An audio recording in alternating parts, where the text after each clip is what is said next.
We're almost through most of this afternoon, just couple more folks talking, and I guess we'll go to our refreshments and social activities. So those people coming in late, they're holding you up. So I just want you to make that clear to everybody.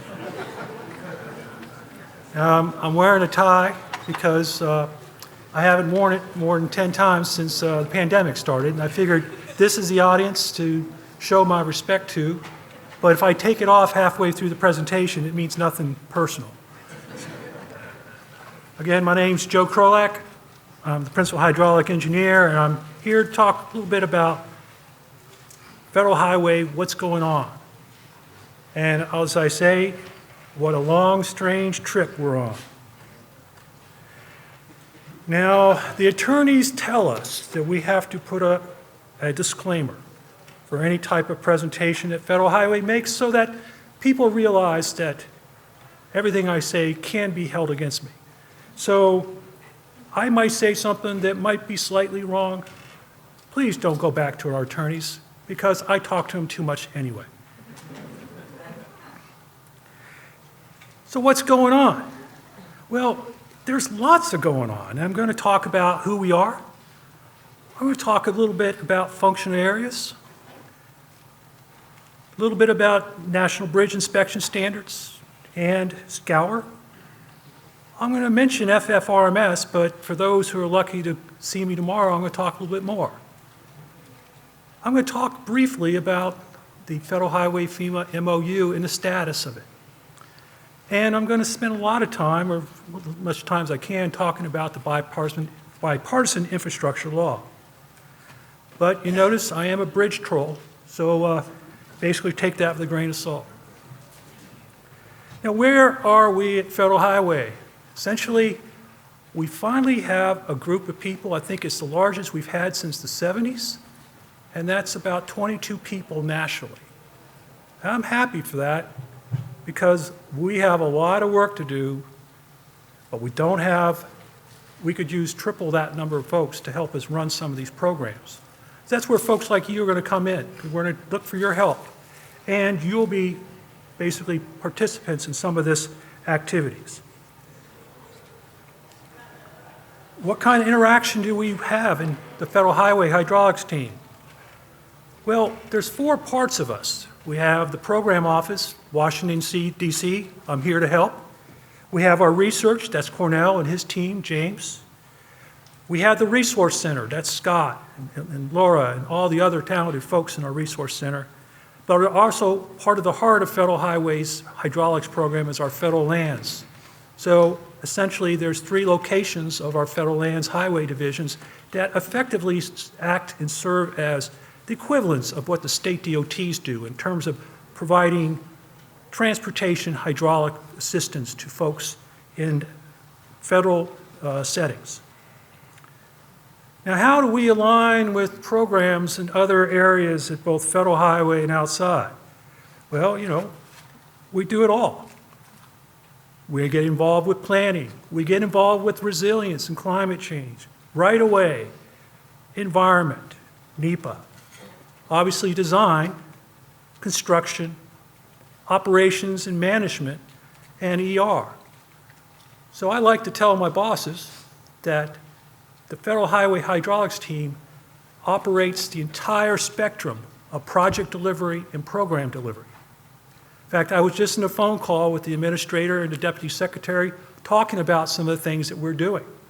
And they recognize that the folks at the Federal Highway Hydraulics discipline and our colleagues at Federal Highway are doing great things. Now, how does hydraulics align with other disciplines? Well, we're obviously the central gear, but we also work with our geotechnical colleagues. Occasionally, we'll deign to talk to structural folks. Environment folks, well, you can't avoid them. And then we have our design folks. And beyond that kind of meshing, we're working with pavements and materials. Pavements always seems to have the money, so you always want to be friendly with them.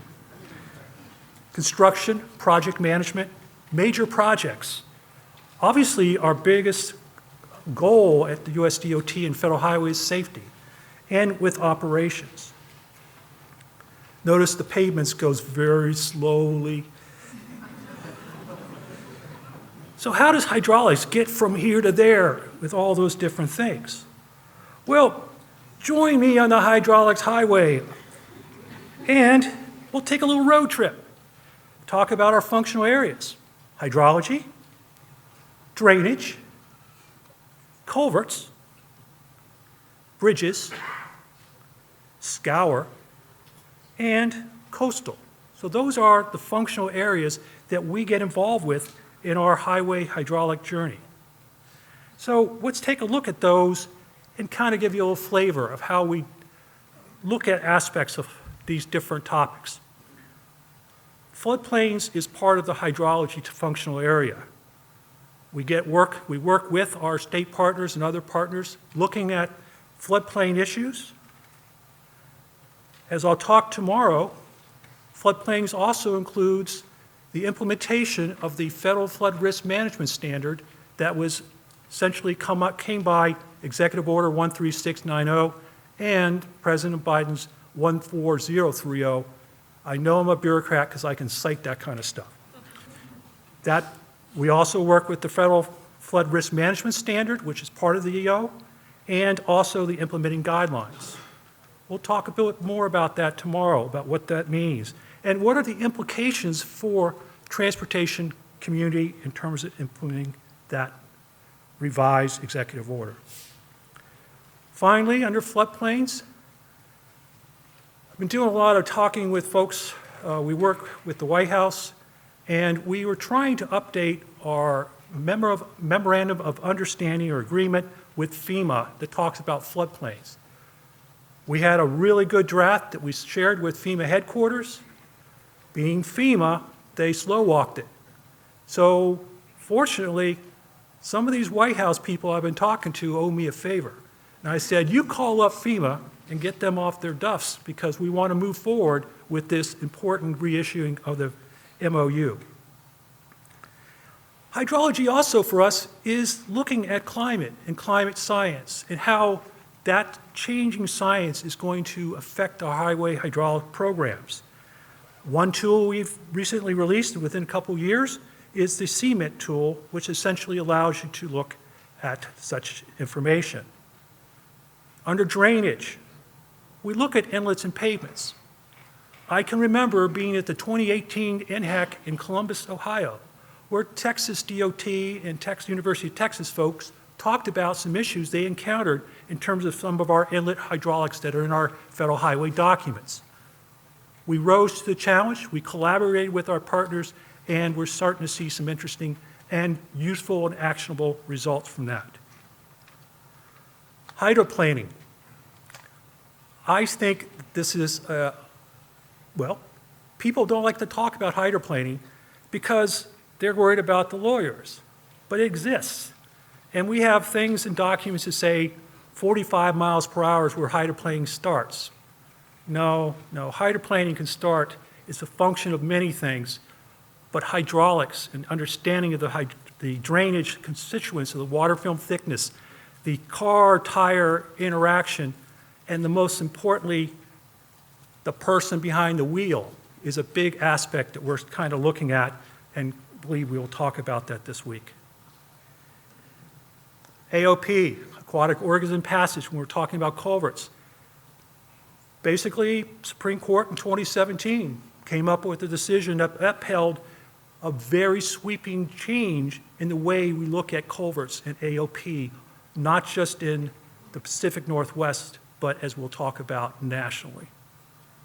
So we want to essentially have good culverts and other structures that allow passage of aquatic organisms and terrestrial organisms throughout the service life of that structure and the life cycle of those species.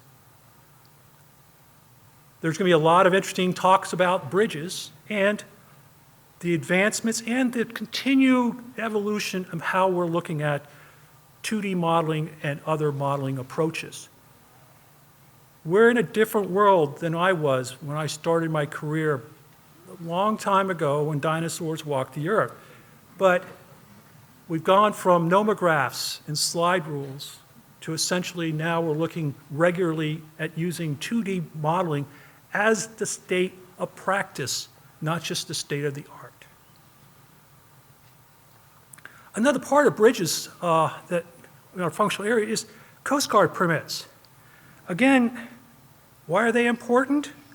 Well, occasionally a ship and a bridge will have a date, and sometimes the date is less than pleasant. And what we're doing, and we've been working on, unfortunately COVID intervened, is we're going to hopefully in a few months finally release our Coast Guard permit locator app that will be a web-based app on our website. Scour. Back in 2010, the legislation, MAP 21, said to Federal Highway, we want you to update the regulations that describe the National Bridge Inspection Standards. Well, this May, our speedy activities got us to, we promulgated, which meant we put out as official regulation the update of that value. Now, how does 12 years go? I don't know, because I'm not a structural person. Hydraulics would have had it done in 12 months, but that's what I'm claiming. However, the new language in the National Bridge Inspection Standards explicitly pull in our documents, HEC 18, scour at bridges, HEC 20, stream stability, and HEC 23, scour countermeasures. And so that's pretty important because now Federal Highway has more clearly described what we're thinking about in terms of how we would run our scour program. And again, we'll talk about that and other people will talk about it. But another scour related is our Next Scour initiative. It's essentially recognizing we want to go from this state of practice to maybe someday be able to do some type of modeling where not only we're doing the hydrodynamics of the modeling, but we're looking at the soil-water interactions, and so that we could come up with better estimates. Federal Highway knows that our scour approaches are conservative because Federal Highway, our mission is safety. We'd rather be conservative than basically not, and we lose too many bridges from these kind of situations. But if we can come up with better methods to assess the scour, I think everybody wins. On coastal, again, I like this slide. This was after Katrina, US 90 in Ocean Springs, Mississippi. If you look to the right, you can see the remnants of the old US 90 bridge that was lost during Hurricane Camille in 1968. So when they replaced that bridge, they put the new bridge at the same height that had been destroyed. So part of what coastal starts to introduce is these ideas of resilience that Dr. Bledsoe talked about. And that resilience should be applied to all of our programs. I love this picture. If you've never seen it before, this is from Washington State DOT. And this is the Hood Canal Bridge. So what? It's a floating bridge. Isn't that cool? It's actually a floating drawbridge. They actually can retract it because the Navy, the US Navy, has ports that are up the Hood Canal, up in the Pacific Northwest portion of Puget Sound. So that's coastal. We just released in 2020 our updated Highways and the River Environment, Coastal Environment document. We're updating the materials. Where he talked about, I heard Dr. Bledsoe talking about our document that says nature-based solutions for coastal highway resilience. Brett Webb basically helped write most of that. Little fun fact, we're going to produce a companion document, nature-based solutions for riverine highway resilience. So we're going to be hopefully starting that shortly. We also have the flume, and as I think at the Georgia Tech Hydraulics Center, they actually have that flume set up. So if you have a chance, maybe you're saying, oh, Krolak's talking again, I've got half an hour of my life to get back. Head on over there and check out those flumes and the other apparatus they have. Finally, the bipartisan infrastructure law. Essentially, it's officially called the Infrastructure Investment and Jobs Act, but it started being called the bipartisan infrastructure law, and a lot of us kept on saying, no, it's just a bill. President Biden signed it in November 15th of 2021. There are dozens of new programs directly under federal highway itself. It's 5 years of funding, so essentially committed funding from fiscal year 2020, which is this year, up to fiscal year 2026. $350 billion in highway programs. Put it in perspective. The entire federal highway budget is about $44 billion before this happened. We only have 22 hydraulic engineers. We're in big trouble here. Now, being Washington talk, you'll hear a lot of things. There are what's called authorized funds versus appropriated funds. And just kind of keep that in the background. It means Congress says they'll give you a lot of money, but they only give you a little, actually, in reality. And these programs under bill have two types of funding. One is program fund or formula funding, which means every state gets a pass-through. They get the portion of the money, and it goes to them for them to distribute under each of these more than a dozen programs. The second part is a discretionary fund, and those are grants. So those are things you're probably competing with or will be competing with in order to get some of these funds. There's a couple of programs they put us on, and they said, oh yeah, President Biden signed it November 15th, but they said, sorry, Joe, you can't work on it until March 15th, 2022. So then my bosses are saying, well, why aren't you done yet? I'm like, I don't know, I'm lazy. I don't know what's going on. Now, here are some of those many, many programs, and this isn't all of them. Here are some that I think are notable, and I want to kind of give you the name of the project, the program, the amount of money, this is the 5-year cumulative funds, and what are some of the highlights and how it may be affecting hydraulics or have a nexus with hydraulic and other programs. The Bridge Formula Program, $26.6 billion over 4 years. Essentially, one aspect of that, it's mostly looking at bridge structures, preservation, conditions, but they can be used for bridge replacement, rehabilitation, protection, and that includes hydraulic-related issues that the bridges are encountering. The next one is the Bridge Investment Program. Again, $12.2 million, or about $4 billion. Gosh, see, I must become a bureaucrat because I say billion, it's hard to say.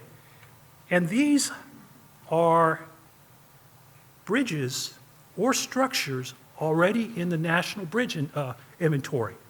So of the 620,000 bridges and culverts that are in the National Bridge Inventory, if you have bridges that essentially have some type of issue with flood control, flooding, habitat connectivity for aquatic systems, AOP, this might be your program to look at.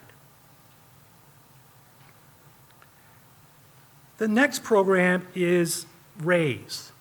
And this one is more focused on some of the equity issues we've seen in transportation over the years. $7.5 billion, gosh, just chump change. Basically, however, people have been applying for these RAISE grants to do good hydraulic things. So I don't know where Matt is, but North Carolina, for example, won a grant to look at these low water crossing bridges and replace them with more resilient structures with the net benefit also of reducing the flood risk of the communities that are affected by that. Here's one I'm going to talk about tomorrow, the National Culvert Removal, Replacement and Restoration Project. Essentially, for 5 years, $200 million to essentially allow people to look at passage where the fish species is what's called an anatomous fish. It's not that word that means David Bowie. It's anatomous, which means salmon and fish like that. And to replace those structures. And tomorrow we'll talk about, it also talks about weirs. So stay tuned for tomorrow. Here's a really big, important one for the hydraulics community, and I'm almost done. The protect. I bet there's a whole branch or a whole section of staffers in Congress who sit down and come up with acronyms for they can come up with legislation, because I would never have done that. But the PROTECT Act essentially allows us to do resilience planning, strengthening, protecting of things such as evacuation routes, making resilient transportation, surface transportation. It looks at a lot of different things. You could look at sea level rise. You can look at wildfires. You can look at extreme weather events, and you can look at other natural disasters. And it has two components. The first, $7,299,999,998. You'd think Congress could give them $2. Nope. And that program has already been released. And so now it's into the recipients, the states, to essentially figure out how they can use and apply these funds. And the second, which hasn't come out yet, are discretionary grants, about $1.4 billion of funds. And again, if you look at the legislation, there's a whole wide list of items that are potentially applicable, from tide gates to culverts to AOP to anything you can think about. It's essentially a program. Elizabeth, you're going to talk about that tomorrow? David's going to talk about it. Oh, David's going to. Okay, well, I'm going to let the important people talk about it tomorrow, but it's a really neat idea, and I think it's something that will help us. A lot of times in hydraulics, we're stuck at the status quo. This is going to help us break out of that status quo in regards to resilience and climate change and other issues. And the final one I'm going to talk about are the surface transportation, I'm talking about is Surface Transportation Block Grant Program. Again, it covers a whole variety of items. My takeaway from this bill discussion is that there are enormous amounts of funds available to the hydraulic transportation community, and not just at DOT or Federal Highway. There are AOP grants and NOFOs, notice of funding opportunities, that the National U.S. Fish and Wildlife Service are putting out for culverts and AOP passage, that the National Marine Fisheries Service is putting out. There is a wide spectrum. I was at a meeting a couple weeks ago. We had 11 different federal agencies who have bill-related AOP type of funding available. So, my final thoughts on Bill. Some of us are getting older. I don't know whom, but we're going to have real issues in capacity. I think the federal government is going to have a real issue with capacity. I think the states are going to have a real issue with capacity. I think locals, consulting firms, are going to have similar type of issues. Now, academia never has problems with capacity because they always get more grad students. But the point is, this is going to be a long, interesting trip that we're going to be on for at least the next 5 years. And my final takeaway for you is this is our opportunity as a transportation community to make something really great happen. So let's think outside the box. Let's go and do better. Again, I don't want things perfect, but this is our opportunity to do things well. So that kind of concludes my questions. I don't know if I have time, Brad. I probably talked too long. It's like, you know, people tape my conversations, and at night when they can't sleep, they just play it. It's very, very therapeutic. So, good. Well, with that being said, thank you very much. And I'd like to introduce our next person making a presentation, Jeff Sire from the Ohio Department of Transportation. He's the current chair of the AASHTO Technical Committee on HNH. Didn't you get voted out yesterday? I did. He is the ecstatic former chair of the AASHTO Technical Committee on HNH. He is the administrator in the Office of Hydraulic Engineering at the Ohio Department of Transportation. He's also a member of the AASHTO Committee of Bridges, T13, which is the culverts subcommittee, and he's the chair of the AASHTO NTPEP Pipeline Systems and Technical Community. So let's let Jeff tee up here, and I'll basically shut things down and get out of his way, because now you'll really hear what I'm doing wrong. So thank you very much.